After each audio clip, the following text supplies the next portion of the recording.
আমরা জীবনে যা চাই তা পাই না, আর যা পাই তো তা চাই না। এই হচ্ছে আমাদের জীবন। তা এইভাবেই আমাদের সবটা মানিয়ে গুছিয়ে চলতে হয়। সমস্ত পাওয়া না পাওয়ার মধ্যে দিয়েই সংসার বলো, জীবন বলো, সমস্তটাই আমরা মানিয়ে গুছিয়ে চলতে শিখেছি। তা আমাদের মেয়েদের জীবনটাই এমন। 18-19 বছর তো বাপের বাড়িতে কাটলো, তো বাকি জীবনটাই শ্বশুর বাড়িতে। শ্বশুর বাড়ি, তারপরে স্বামীর বাড়ি, ছেলের বাড়ি, এইভাবেই হচ্ছে মেয়েদের সংসার বা মেয়েদের জীবন। মেয়েদের নিজস্ব কোনো বাড়ি হয় না, নিজস্ব কোনো ঘর হয় না, সবটাই অন্যের ওপর নির্ভর করে। তা এইভাবেই চলতে চলতেই হচ্ছে আমাদের জীবনটা কখনো হারিয়ে যায়, কখনো আবার গড়ে ওঠে। তার মধ্যে থেকেও স্বপ্ন দেখি আমরা যে নিজেরা কিছু করব, নিজের পায়ে দাঁড়াবো। তো জানি না কে কতটা স্বপ্ন সত্যি করতে পারছি বা পারবো। তো এইভাবেই চলতে থাকবে।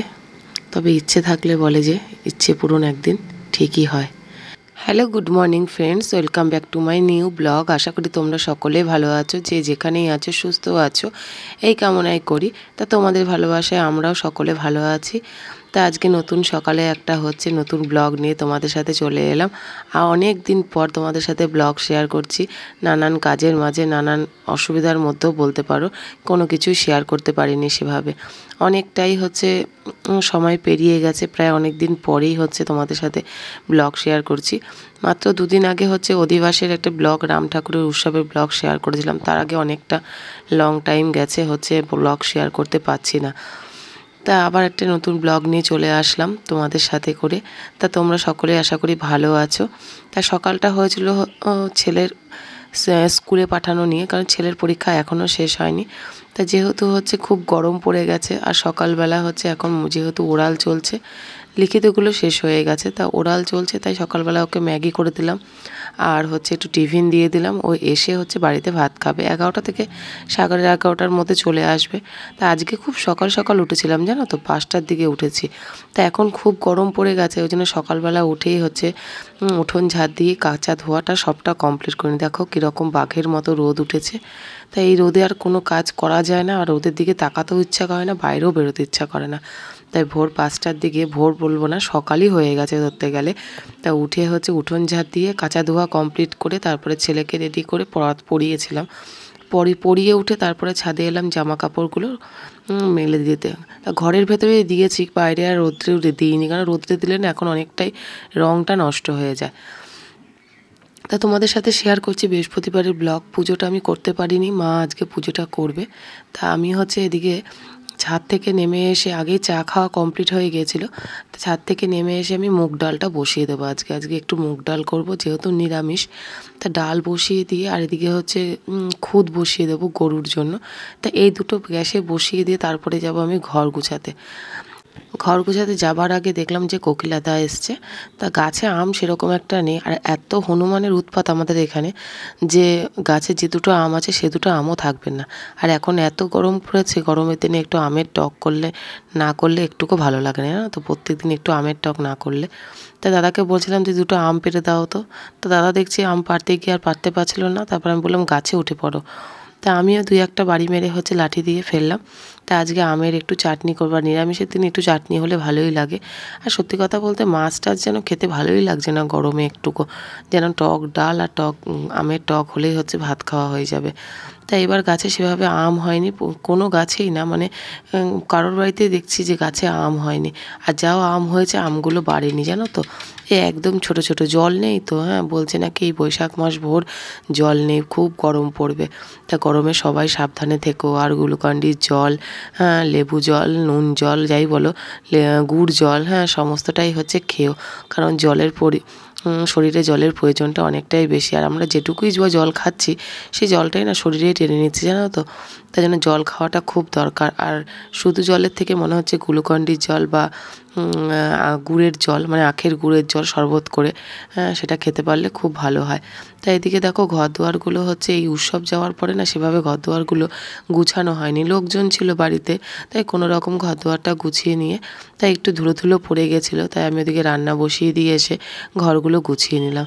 আর ধুলোর কথা আর কি বলবো, বৃষ্টি নেই, চারিদিকে জল নেই, সব দিকে মনে মনে হচ্ছে শুকিয়ে হাহাকার করছে। তাই এদিকে ঘর দুয়ার ঝাড় যখন দিচ্ছি না, পরিষ্কার করে যখন আবার ঝাড় দিচ্ছি, তখন দেখছি আবার সেই জায়গাগুলো ধুলো ভর্তি হয়ে যাচ্ছে। আর প্রত্যেক দিন তো সম্ভব না বলো, হ্যাঁ এগুলো পরিষ্কার করা 2-1 দিন বাদে বাদেই করি। তা আজকে হচ্ছে ভাবলাম জামা কাপড় যেগুলো পরেছিলাম সেগুলো সমস্তটা গুছিয়ে তুলে দিয়ে তারপরে ঘরটা পরিষ্কার করে নিলাম। তো জানলা টানলাগুলো সব বন্ধ করে দিয়েছি আমি। এই দিনের বেলা ঘর গোছানোর পর জানলাগুলো সব বন্ধ করে নিলাম। এত তাপ আসে, আর দেখতেই পাচ্ছ কীরকম বালি ধুলো পড়েছে। মানে উৎসবের মধ্যে চারিধার থেকে ধুলো, বাইরের দিকে রান্নাবান্না হয়েছে, তা সেভাবে তো গুছাতে পারিনি, কোনো রকম নর্মাল বিছনা গুছিয়ে আর ঘরটা ঝাড় দিয়ে বেরিয়ে গেছি। সত্যি কথা, টিকটিকি তো দেখলে তো টিকটিক করলো। তা এগুলো হচ্ছে সত্যি কথাই, হ্যাঁ সেটাই তোমাদের সাথে বলছি। আর মিথ্যেই বা কেন বলতে যাব বলো তো তোমাদের সাথে। তাই এদিকে ঘরটা দেখো, লাইটটাও অফ করে দিলাম আমি, হ্যাঁ এদিকে। আর এদিকে ডালটাও আমার হয়ে গেছে, আর হচ্ছে তোমার ওইদিকে প্রেশারে খুদটাও হয়ে গেছে। মানে অনেক দিন বাদেই ওর গরুকেও আবার রান্না করে দিলাম হচ্ছে ভাত, গরুর ভাতটা। তা আজকে সকাল সকালে হচ্ছে রান্নাটা করবো ভাবছি, যে কিন্তু সকাল করতে গেলে সকাল আর আমার হয়ে ওঠে না, জানো তো, সেই বেলাই গড়িয়ে যায়। অনেকে দেখি সকাল সকাল রান্না করে ঘরে ঢুকে যায়, কিন্তু আমার জানি কেন বাপু হয় না, প্রায় 2টো বেজেই যাবে। হ্যাঁ, তাই এদিকে রান্না করতে করতে হচ্ছে ঘর দুয়ার গুছিয়ে এলাম, আবার হচ্ছে চলে এসেছি। এবার হচ্ছে উস্তে আর আলু ভাজবো। তা আজকে বেশি কিছু রান্না করব না, খুব গরম পড়েছে তো। তাই বাবা বলছে যে কী রান্না করবে, আমি বললাম আজকে গরম পড়েছে, নিরামিষ। আর উস্তে আলু ভাজাটা গরমের মধ্যে ভীষণ ভালো লাগে, জানো তো। তা উস্তে আলু ভাজবো, আর হচ্ছে ছোলার ডাল ভিজিয়েছি, সেই ডালেরই বড়া করব, আর একটু আমের টক করব। তা বাসনগুলো চারিদিকে দেখো এলোমেলো হয়ে রয়েছে, তা সেইগুলো একটু গুছিয়ে নিয়ে আবার এখন তো কিছু বাসন বেরোবে, সেগুলো আবার হচ্ছে মাজবো। তাদেরকে দেখতেই পাচ্ছ তোমরা, বাটিতে ডাল ভিজিয়ে রেখেছি। তা জায়গার জিনিস জায়গা না থাকলে না ভীষণ খারাপ লাগে, আর খুঁজে পাই না আমি, বিশেষ করে এটা হচ্ছে আমার অভ্যাস হয়ে গেছে। আর এদিকে ছাদে দেখো জামা কাপড়গুলো যে মেলে দিয়েছিলাম সেগুলো সবটা শুকিয়ে গেছে। মানে কি বলবো, এত রোদের তাপ, হ্যাঁ ভেতরে, ঘরের ভেতরে মেলে দিয়েছি, তাতেই দেখছি সবটা শুকিয়ে গেছে। তা আমি এদিকে নিয়ে এলাম, নিয়ে এসে একেবারে ভাঁজ করে নিলাম। কারণ যখন ভর দুপুরবেলা না যখন আনতে যাব, তখন হচ্ছে রোদের তাপ থাকে, আর যেতে ইচ্ছা করে না। তা রান্না করতে করতে এই কাজগুলো আমি এভাবেই প্রত্যেক দিন করি। এত গরমের মধ্যেও হচ্ছে রান্না একদিকে, ঘর গোছানো একদিকে, সবটাই একসাথেই ম্যানেজ করে নিই। কারণ ঘর দুয়ার গুছিয়ে যদি রান্না করতে যাই তা অনেকটা বেলা হয়ে যায়, যেহেতু আমার পড়ানো থাকে। আর পড়িয়ে উঠতে উঠতে প্রায় 9:30 বেজে যায়। আর তোমাদের দাদা যেহেতু ওষুধ খায়, সকালবেলা ওকেও ভাতটা করে দিতে হয়। তাই এদিকে দেখো চটপট রান্নাটাও বসিয়ে দিয়েছিলাম, উস্তে আলু ভাজতে ভাজতে কটা বাসন মেজে নিলাম। তারপরে হচ্ছে জামা কাপড়গুলো তুলে নিয়ে এসে ওগুলো গুছিয়ে নিলাম। হয়তো একটু আগে পরে তোমাদের সাথে ভিডিওগুলো দেখানো হচ্ছে। এ দেখো ওগুলো গুছিয়ে ধুয়ে আমি চলে গিয়েছিলাম ছাদে, জামা কাপড় নিয়ে এসে এই বাসনগুলো সমস্তটা আবার মেজে নিলাম। তা এইভাবেই হচ্ছে চলতে থাকে হচ্ছে দিনের দৈনন্দিন কাজগুলো আমরা মেয়েরা এইভাবেই মানিয়ে নিই। আর মা হচ্ছে পুজো দিতে গেছে। মা সকালবেলা হচ্ছে এত রোদের তাপ, যে ওই ঠাকুরের সিঁড়িতে না পা দেওয়া যায় না একটু বেলা হলে পরে। তাই মা সকাল সকাল হচ্ছে ভাত আর আজকে খায়নি, চা মুড়ি খেয়েই হচ্ছে মা স্নান করে চলে গেছে পুজোটা দিতে। তা আমি পুজো দিতে যেতে পারিনি, আর আমি পুজো দিতে পারলে তো খুব সকালেই পুজোটা হয়ে যায়, কারণ স্নান পুজো না হলে না আমার আবার ভালো লাগে না। তা আমাদের মেয়েদের তো মানে এইরকমই বলতে পারো, হ্যাঁ সবসময় আমরা সব কাজটা করতে পারি না, বাধা বিঘ্ন আমাদের মধ্যে আসেই। তা মা পুজো দিয়ে চলে এসছে, আর এদিকে টেবিলে খাওয়া দাওয়া হয়েছিল, আমি টেবিলটা একটু পরিষ্কার করে নিলাম। এখনও হচ্ছে উৎসবের অনেক কিছু কাজ গোছানো বাকি আছে। আর এদিকে দেখো আমি ছাতু গুলিয়ে নিচ্ছি, ছাতু মুড়ি খাবো সকালবেলা। তো ছাতু খেতে কার কার ভালো লাগে অবশ্যই কমেন্ট করো, কিন্তু আমি জবের ছাতু একদমই খাই না, ছোলার ছাতুটাই আমার বেশ ভালো লাগে। তা ছাতুও খেতে পারি না, কিন্তু যেহেতু চিনি দিতে হবে এর মধ্যে, মিষ্টিটা প্রায় অ্যাভয়েড করলেই চলে। তা অল্প করে চিনি দিয়ে ছাতুটা গুলিয়ে নিয়ে একটু মুড়ি নিয়ে নিলাম। এবার হচ্ছে খেয়ে জল খাবো, তাহলে পেটটা বেশ ঠান্ডা হবে, কারণ সকালবেলা না খিদে পেয়ে যায়, জানো তো। এক এক সময় ভাবি যে খাবো না, কিন্তু অনেকেই বলে যে না খেয়ে থাকলে আরও বেশি মোটা হয়ে যাবে। তা কিছু করার নেই, দেখো রোদের কীরকম তাপ আসছে। তা দরজাটা বন্ধ করে দিলাম, প্রায় রান্না প্রায় হয়ে এসছে। এদিকে এখন ঘর দুয়ারগুলো গুছিয়ে মানে মুছে নেব, ঘর মোছাটাই হচ্ছে এখন বাকি আছে।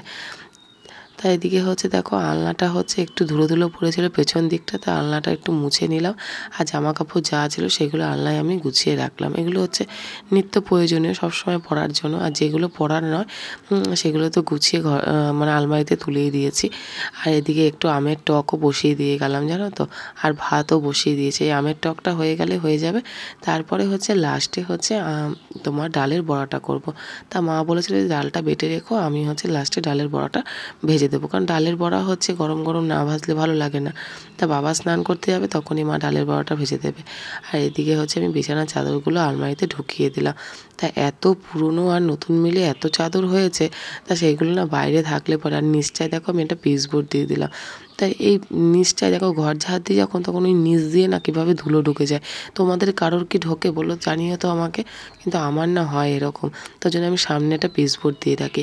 আর এদিকে দেখো ঘর দুয়ারটাও মুছে নিচ্ছে। এখন প্রায় 1টার উপরে বেজে গেছে। কাজ করতে করতে ঘড়ির কাঁটাটা যখন কখন ঘুরে যায় বুঝতেই পারি না।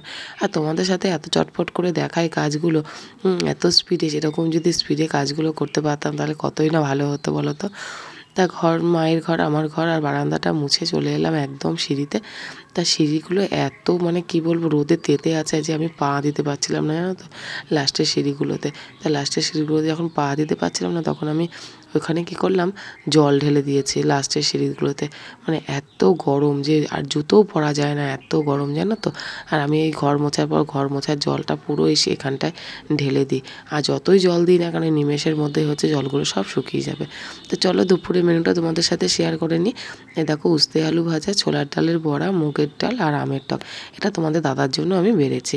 আমাদের খাওয়া দাওয়া হয়ে গেছে। তোমাদের দাদা হচ্ছে গরমে না তো নবদ্বীপ গিয়েছিল। তা আমাদের খাওয়া দাওয়া হতেই তারপরে ও চলে এলো। ও যখন নবদ্বীপ যায় বলে যায় যে আমার লেট হবে, তোমরা খাওয়া দাওয়া করে নিও। তা আমি খাওয়া দাওয়া খেয়ে উঠতেই দেখি ও চলে এসেছে। তারপরে ওর খাবারটাও বেড়ে দিলাম। আমি খাবার কখনো বেড়ে রাখি না, কারণ মা বলে যে বেড়ে রাখতে নেই খাবার কখনো। তা এই হচ্ছে আমাদের সংসার। সকাল থেকে রাত পর্যন্ত এইভাবেই চলে আমাদের জীবনটা। কিন্তু কোনো আক্ষেপ নেই তার জন্য, সত্যি কথা বলতে গেলে পাওয়া না পাওয়ার মধ্যে দিয়েই হচ্ছে এই সংসার। ভালো আছি, কিন্তু ভালো খারাপ সুখ দুঃখ সবটা মিলেই তো সংসার, তাই না? তাই কোনো আক্ষেপ করব না, কিন্তু যতটা পারবো নিজেকে চেষ্টা করব যে নিজে কিছু করার, কিন্তু জানি না কতটা করতে পারবো। তবে ইচ্ছে থাকলে ঠিক একদিন হবে। আর তোমরাও পাশে থেকো, এইভাবেই সাথে থেকো, আর অনেক অনেক ভালোবাসা দিও।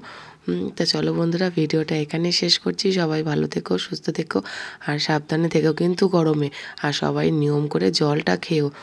আমার মতো কেউ কিন্তু জলে ফাঁকি দিও না। আমি যেমন খুব ফাঁকি দিই, জানো তো। তো চলো বন্ধুরা, আবার দেখা হচ্ছে নেক্সট মিনি ব্লগে। টাটা, বাই।